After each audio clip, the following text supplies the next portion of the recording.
Então vamos lá, a eleição começou para valer, o calendário corre, são 40 dias mais ou menos para o primeiro turno, os candidatos estão nas ruas, quer dizer, nem todos, né?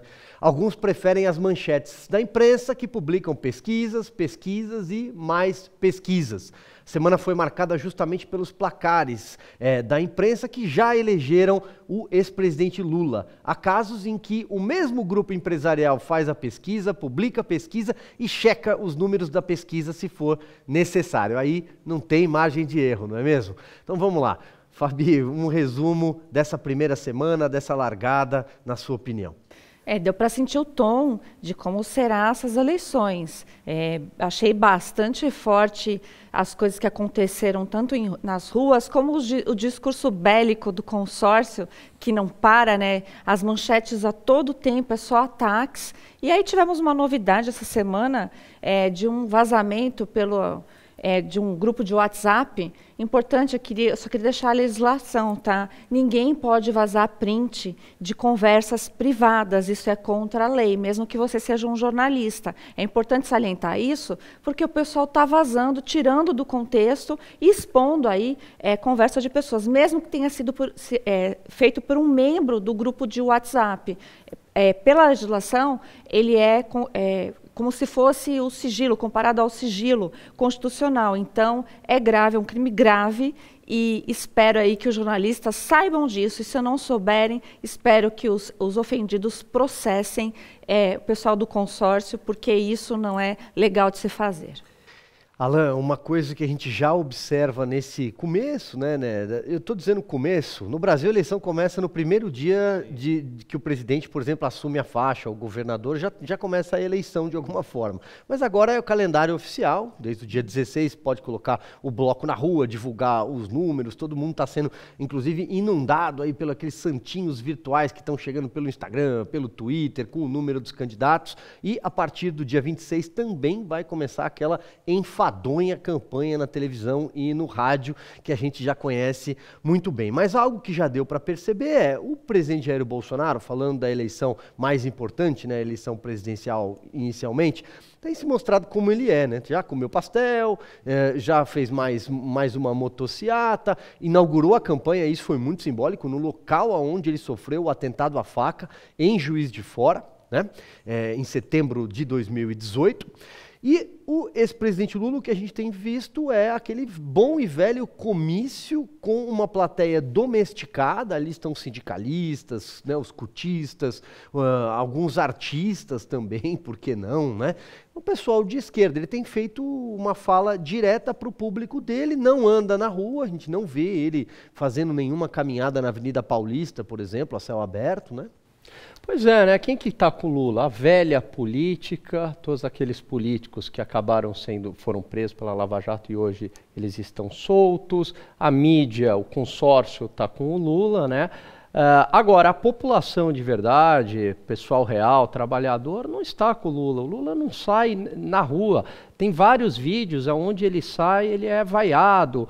Então, assim, para mim isso é um grande indício, um grande indicativo que existe um descolamento entre as pesquisas e o candidato que lidera. Porque, peraí, se você tem, e segundo o Datafolha poderia ganhar no primeiro turno, então ele teria uma grande popularidade, poderia sair na rua, seria ovacionado, mas muito pelo contrário, ele só tem apoio aí dessa imprensa moribunda que distorce fatos, tem apoio do Supremo Tribunal Federal, tem apoio de uma parte aí do Congresso Nacional, mas da população mesmo que vota, o grosso não tem apoio, né? Então isso chama atenção, e vamos lembrar, eu fiz um exercício na semana passada, né? Eu peguei as pesquisas de 2018, como a intenção de voto do Bolsonaro, 21%. O Lula tinha 37%, que ainda aparecia nas pesquisas, né? Antes da decisão dele não poder concorrer e tal. E aí depois o Bolsonaro continuava aí com esses 20, 30, e aí foi quase eleito no primeiro turno, né? Então tem um grande descolamento do que acontece com as pesquisas, né? Exato, a gente vai falar daqui a pouco também sobre, você falou do Supremo Tribunal Federal, né? Mas também da posse no TSE, é um tema que a gente vai tratar. Mas antes, Paulo Figueiredo, eu queria fazer uma aposta com você, eu queria apostar dinheiro que o Datafolha, esses números não vão aparecer no dia 2 de outubro, você topa?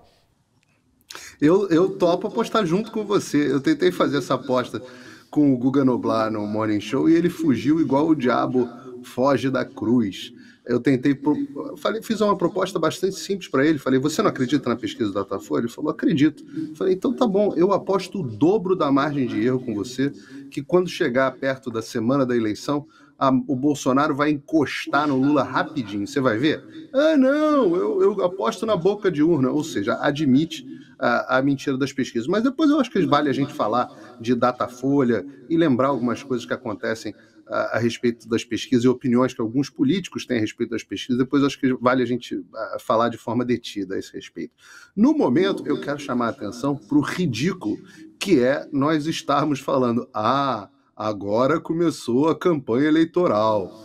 E o ridículo acontece por conta da legislação e os entendimentos dos nossos ministros do Tribunal Superior Eleitoral, né, que fazem o Brasil fingir que não existe campanha política, que não existe discussão política, e fica todo mundo fazendo campanha velada, e agora subitamente começam as campanhas. Ora, isso é uma vergonha. Tem que deixar o povo discutir eleição o tempo que o povo quiser discutir eleição. Eleição é o caminho pelo qual nós fazemos e construímos a democracia. Então, se a gente quiser passar 2, 3 anos, 4 anos discutindo eleição, a gente vai passar 4 anos discutindo eleição e não vai ser um órgão, uma canetada de um burocrata que vai determinar isso. Hoje nós vivemos um caos e uma insegurança jurídica eleitoral, uma quantidade, uma enxurrada de candidaturas sob júdice, uma dificuldade completa de entendimento do que pode e o que não pode, imposição de regras para certas emissoras que não valem para outras, se é que vocês me entendem. E, aliás, se for para falar disso, de emissora, de imprensa, eu quero chamar a atenção para alguns fatozinhos da cobertura da imprensa nessa semana. Porque na semana passada, nós discutimos um pouquinho sobre o chilique que a mídia moribunda acabou dando por conta do sucesso, enorme sucesso, das entrevistas do presidente Bolsonaro em podcast.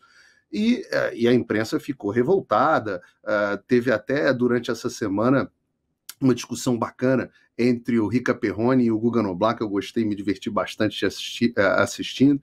Mas nessa semana, o chilique que me chamou a atenção foi o chilique dos derrotados na matéria publicada na revista Piauí, do Grupo Folha, esculhambando aqui a Jovem Pan, cometendo várias injustiças e, inclusive, atacando especialmente os nossos colegas no Pingo nos Is, que é hoje o programa político na rede de notícias, de noticiário brasileira de maior audiência, um estrondoso sucesso de audiência que agora já começa a sofrer influências das determinações e dos entendimentos do Tribunal Superior Eleitoral. Pois é, a Piauí publicou uma matéria falando sobre suposta parcialidade, mudança de opinião no Pingo nos Is, falou um monte de mentira sobre a Jovem Pan, e eu queria aproveitar aqui o espaço para parabenizar o meu colega, o nosso colega Caio Coppola, pela brilhante resposta que ele deu no Boletim Coppola, inclusive explicitando